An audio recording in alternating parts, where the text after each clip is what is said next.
affaire Farba Ngom donc mu mel nii mi ngi ci guddi bu bët setagul noo jàngatee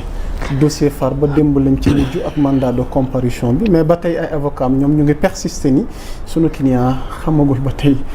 lu ko yoon di toppee noo jàngatee mbiru Farba ak ëllëg bi nga xamante ni moom nga ci séntu soxna Khadija may ko. alors man en fait souvent damay wax ni. les affaires pendant en justice en général. dama ci wax. mais dañ leen a jiñ ne dafa am politique gi ci rax vous voyez mobilisation bi ñu def ñoom jàpp ni y a une main derrière boo xamante ni nag c'est on ne parle plus de reddition des comptes mais vous êtes dans le règlement de compte.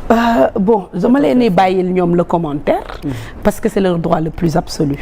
kenn mënul empêcher nit yi ñu am seen commentaire à faire. mais dañu aussi analyser les faits de manière très froide. si li ma ci xam lu ndaw. dafa am rapport CENTIF bu génn. mu am. présumé parce que tout le monde est présumé innocent. mu am 125 milliards yoo xam ne dañ ko tracé tudd ci turam donc pour man c'est la chose la plus normale ñu lever l'immunité parlementaire am yoon woo ko mu dem wuyu li ci am solo xam nga mooy lan bu fekkee ni il n'a rien à se reprocher que deful dara man jàpp naa ni l'affaire sera vidée et classée sans suite bu fekkee aussi dafa am lu ci am yoon dina def liggéeyam donc fi mbir mi toll man jàpp naa ni yoon kese moo ñu mën a édifier leneen li nga xam ne par contre dama koy wax avec insistance loo xam ne sénégalais yi dañu ciy xaar defe naa ils attendent la reddition des comptes quand même parce que yàggul ba fàtte di fi xaj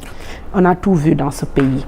lu nekk gis nañ ko lu nekk dégg nañ ko maintenant cette reddition des comptes dinañu édifier ndax réellement lu ñu xalaat la wala lu am la en tout cas le parquet financier je pense que c'est des gens très objectifs je pense que le ministre de la justice aussi c'est quelqu'un de très indépendant donc en tout cas il l'a prouvé par le passé et boo xoolee aussi le timing nekkul loo xam ne dañ koy parax yi parce que pour man le temps de la justice n'est pas le temps des hommes et donc li ci war a am justice dina ko leeral et puis les Sénégalais dinañ am xam biñ ci war a xam par rapport ak li ci justice di trancher. Ok et quelques points rek laata ñu yëkkati jotaay waxtaan wi la régularisation des médias Khadija Mahécor mu yëkkatiwaat beneen débat ñu boole ñu ci boolewul mu mel ni daal tey gouvernement bi fi nekk am na benn logique ak benn démarche boo xam ne bëgg na daal assainissement am ci suñu secteur bi.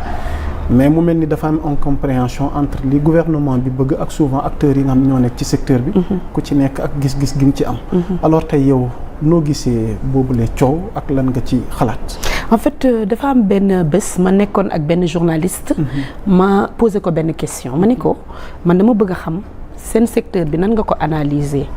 dafa ma répondre woon benn affaire mënuma xamatuñu kan mooy journaliste ak kan moo ko nekkul ma ni ko loolu kon ça veut dire qu'il y a un sérieux problème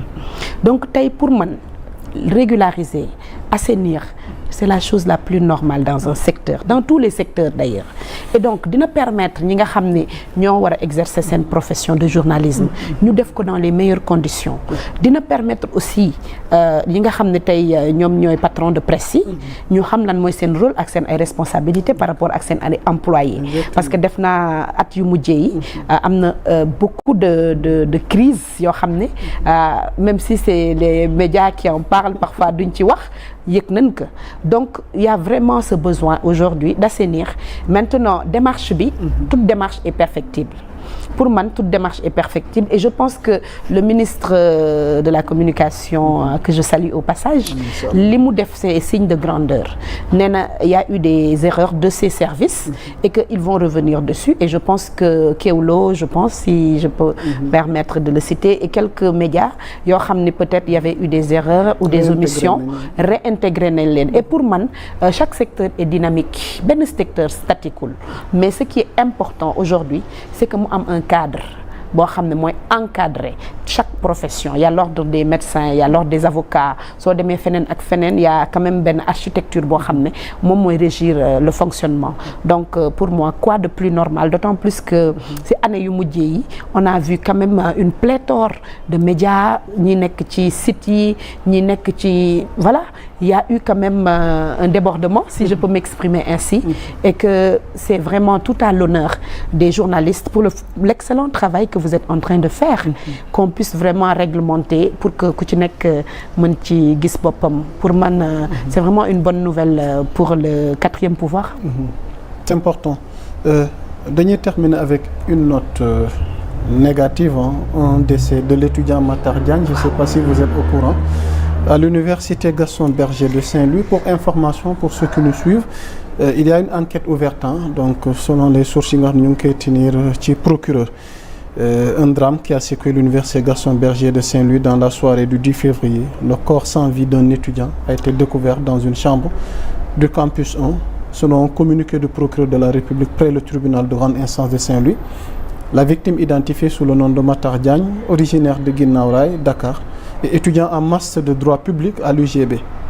Voilà, donc c'est une triste nouvelle. C'est trop triste pour ma bañ a sori. Ouais. Alors donc ñu bëgg a am sa xalaat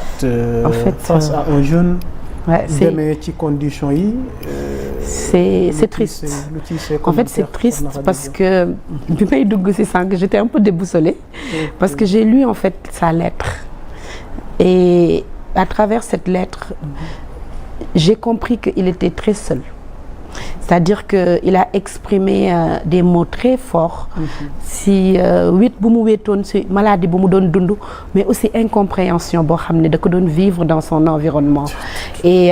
je pense que ceux qui ont lu la lettre ont lu beaucoup de détresse et ça nous questionne aussi sur le rôle que nous devons jouer par rapport